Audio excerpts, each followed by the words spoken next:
नमस्कार, मी प्रियाच्या सोपी रेसिपीमध्ये तुम्हा सर्वांचं खूप खूप मनापासून स्वागत आहे. आज आपण गुलाबजामुन बनवलेले आहेत, पण नेहमीचप्रमाणे आपण आज खवा वापरून जामुन केलेले नाहीत किंवा अजिबात मिल्क पावडरचा सुद्धा वापर केलेला नाही. अगदी सेम आपण जसे खव्याचे जामुन असतात सेम त्याच पद्धतीने हे जामुन केलेले आहेत.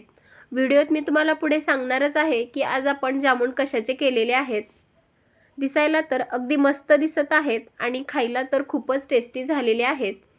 तर नवीन वर्षाच्या स्वागतासाठी आज आपण अगदी मस्त आणि झटपट कमी साहित्यामध्ये हे जामुन केलेले आहेत. तर बघा, दिसायला तर खूपच मस्त दिसत आहेत आणि खायला तर खूपच छान झालेले आहेत.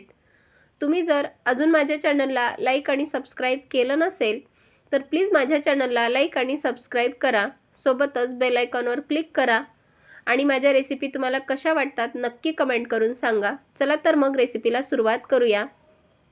तर इथे बघा, मी 2 गाजर जे आहेत ते पातळ स्लाइडमध्ये कट करून घेतलेले आहेत. आज आपण गाजरापासून जामुन बनवणार आहेत. तर या अगोदर आपण गाजराची भाजी कशी बनवायची ती बघितली होती. गाजराचा हलवा तर आपण नेहमीच खातो, पण आज काहीतरी वेगळं म्हणून आज आपण गाजराचे गुलाबजामुन केलेले आहेत. या अगोदर आपण गाजराचे लाडूसुद्धा केले होते. चला तर मग आज आपण गुलाबजामुन बनवूयात. तर इथे मी गाजर जे आहे ते स्वच्छ धुवून घेतला आणि त्यावरची साल काढून घेतली आहे आणि एकदम पातळ स्लाइडमध्ये हा आपण कट करून घेतलेला आहे. आणि हा जो गाजर आहे तो आपण आता मिक्सरमध्ये वाटून घेणार आहेत. इथे बघा, मी एक मिक्सरचं भांडं घेतलेलं आहे आणि त्यामध्ये हा कट केलेला गाजर आपल्याला टाकून घ्यायचा आहे. तर एक बॅचमध्ये वाटून होत नसेल तर 2 बॅचमध्ये हा गाजर आपल्याला वाटून घ्यायचा आहे. आता इथे बघा, आपण गाजर चांगला वाटून घेतलेला आहे आणि यामध्ये वाटत असताना मी अर्धा कप दूध टाकलं होतं. तर बघा, आपण गाजर वाटले आहे तरीसुद्धा यामध्ये 2 गाजराचे तुकडे राहिलेले आहेत. तर परत आपण हे एकदम यामध्ये दूध टाकून वाटून घेणार आहेत. तर यामध्ये मी अजून एक 2 ते 3 चमचे दूध टाकून घेतलं आहे आणि याची एकदम बारीक पेस्ट करून घेणार आहे. आता इथे बघा, गाजराची आपण एकदम बारीक पेस्ट करून घेतली आहे. गाजर आपल्याला एकदम बारीक वाटून घ्यायचं आहे. यामध्ये कोणत्याही प्रकारचा तुकडा राहिला नाही पाहिजे. आता लगेच आपण पुढची तयारी करणार आहेत. तर गॅसवरती मी कढई गरम करण्यासाठी ठेवली आहे आणि त्यामध्ये चमचाभर साजूक तूप टाकून घेतला आहे. तर यापेक्षा सुद्धा जास्त आपल्याला तुपाचा वापर करायचा नाही आणि तूप थोडंसं वितळलं की त्यामध्ये हे सर्व गाजर आपल्याला टाकून घ्यायचं आहे. आता हे जे गाजर आहे ते आपल्याला एक 2 ते 3 मिनिट चांगलं परतून घ्यायचं आहे. तर आपण नेहमीच गाजराची बर्फी खातो किंवा हलवा तर नेहमीच आपण बनवत असतो. तर यावेळेस काहीतरी नवीन वर्षाच्या स्वागतासाठी काहीतरी नवीन म्हणून आज आपण गाजराचे जामुन बनवलेले आहेत. तर ही जी रेसिपी आहे ती एकदम सोपी आहे आणि एकदम झटपट तयार होते आणि एकदम कमी साहित्य लागतं. तर तुम्हीसुद्धा नवीन वर्षाच्या स्वागतासाठी असं काहीतरी नवीन करा आणि मला नक्की कमेंटमध्ये सांगा की गाजराचे जामुन कसे झाले आहेत ते. आता बघा, गाजर आपण छान असं परतून घेतलेलं आहे. मिक्सरला थोडंसं ते गाजर राहिलं होतं म्हणून त्यामध्ये थोडंसं दूध टाकून परत हे मिक्स करून घेतलं आहे आणि दूध जे आहे ते आपण या गाजरामध्ये टाकून घेतलं आहे. आता दूध टाकल्याच्या नंतर सुद्धा आपल्याला एक 2 ते 3 मिनिट हा गाजर आपल्याला चांगला परतून घ्यायचा आहे. आणि हे परतत असताना गॅसची फ्लेम आपल्याला अगदी मंद ठेवायची आहे. सुरुवातीपासून आपण गॅस अगदी लो टू मीडियम गॅसवर करूनच हा गाजर चांगला परतून घेतलेला आहे. तर बघा, इथे आपला मस्त असा गाजर शिजलेला आहे आणि उकळीसुद्धा खूपच छान आलेली आहे. आता परत हे आपण चांगलं मिक्स करून घेणार आहेत.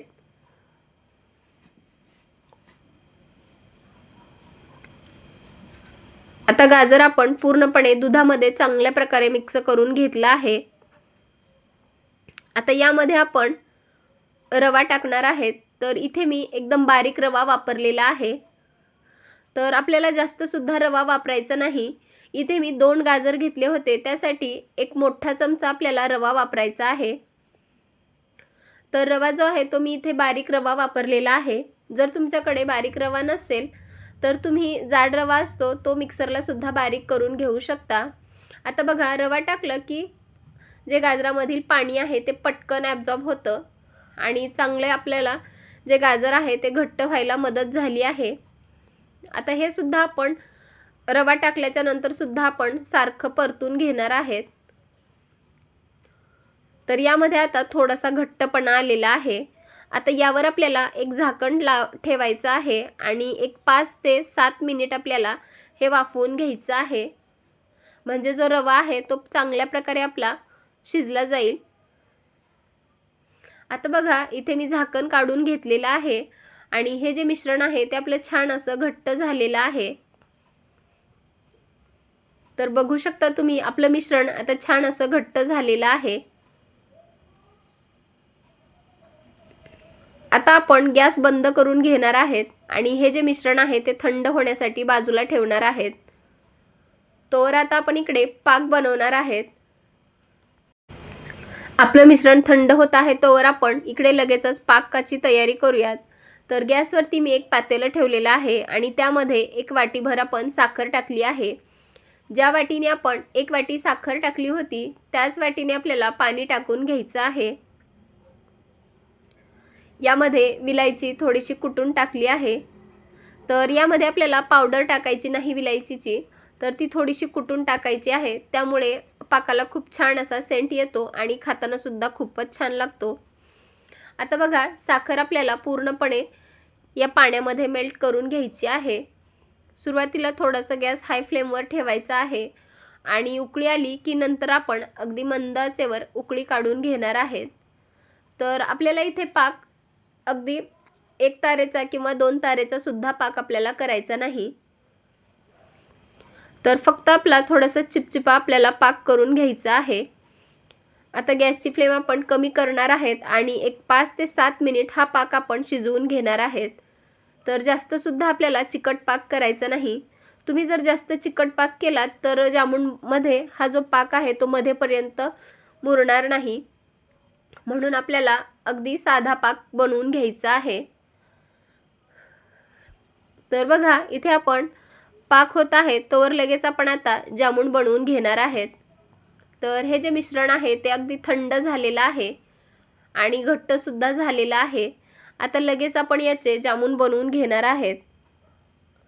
आता मी हाताला थोडंसं तूप लावून घेतलं आहे आणि आपण अगदी छोट्या आकारामध्ये जामुन बनवून घेणार आहेत. आता बघा, जामुन बनवत असताना हाताला आपल्याला तेल लावायचं नाही तर तूप लावायचं आहे, कारण तुपामुळे जामुन खूप छान होतात. जर तुम्ही तेल लावलात तर त्याचा थोडासा वास वेगळा येतो. आता बघा, इथे मी एक जामुन बनवून घेतलेला आहे. अशाच प्रकारे आपण राहिलेले सुद्धा जामुन बनवून घेणार आहेत. आता बघा, इथे आपले सर्व जामुन बनवून तयार आहेत. तर रंगसुद्धा खूपच छान आलेला आहे आणि दिसायला तर खूपच मस्त दिसत आहेत. आता हे जे जामुन आहे ते आपण लगेच तळून घेणार आहेत. आता इकडे बघा, आपला पाक सुद्धा तयार झालेला आहे आणि जामुन आपण लगेच तळून घेणार आहेत. तर पाक खाली काढून घेणार आहेत आणि लगेच गॅसवरती आपण कढई ठेवणार आहेत. तर कढईमध्ये मी तेल गरम करण्यासाठी ठेवलं होतं.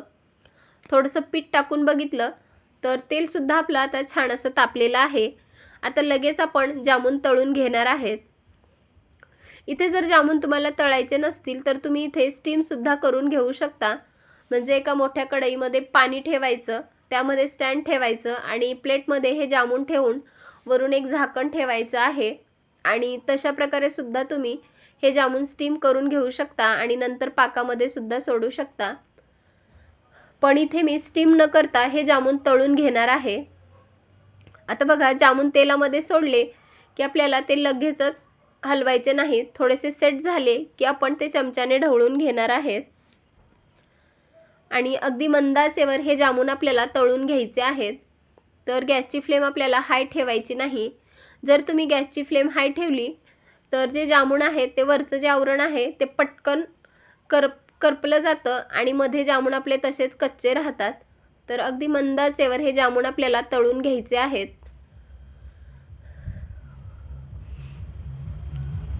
आणि सारखं आपल्याला त्याला चमच्याने हलवून घ्यायचं आहे. तर बघा इथे जामून आपले किती मस्त रंग आलेला आहे आणि जामूनसुद्धा तळून झालेले आहेत. इथे बघा आपले जामून आता छान असे तळून झालेले आहेत आणि रंगसुद्धा खूपच छान आलेला आहे. तर एक बॅच आपण अशी तळलेली आहे, तर दुसरीसुद्धा बॅच आपण अशाच प्रकारे तळून घेणार आहेत आणि हे गरम असताना जामून आपण लगेचच पाकामध्ये सोडून घेणार आहेत. तर बघा अगदी सेम खव्याचे जसे जामून असतात अगदी सेम तसेच दिसत आहेत. आता पाकामध्ये टाकलं की चांगलं आपल्याला मिक्स करून घ्यायचं आहे आणि दुसरे सुद्धा जामून लगेच पाकामध्ये सोडून घ्यायचे आहेत. तर इथे बघा मी दोन्ही बॅच तळलेले आहेत आणि सर्व जे जामून आहेत ते पाकामध्ये सोडून घेतलेले आहेत. दिसायला तर खूपच मस्त दिसत आहेत आणि खायला तर खूपच टेस्टी झालेले आहेत. इथे बघू शकता तुम्ही आपले गाजराचे जामून बनवून तयार आहेत. तर ही रेसिपी कशी वाटली नक्की कमेंट करून सांगा आणि व्हिडिओ जर आवडला असेल तर जास्तीत जास्त लोकांपर्यंत शेअर करा. तुम्हीसुद्धा हे गाजराचे जामून नक्की करून बघा. तर बघा एक जामून मी तुम्हाला तोडून सुद्धा दाखवणार आहे. अगदी रसरशीत आपला जामून तयार आहे. तुम्हीसुद्धा हे जामून नक्की करून बघा. तुम्हा सर्वांना नवीन वर्षाच्या खूप खूप शुभेच्छा. चला तर मग पुन्हा भेटूयात अशाच एका खमंग रेसिपीसोबत. तोपर्यंत धन्यवाद.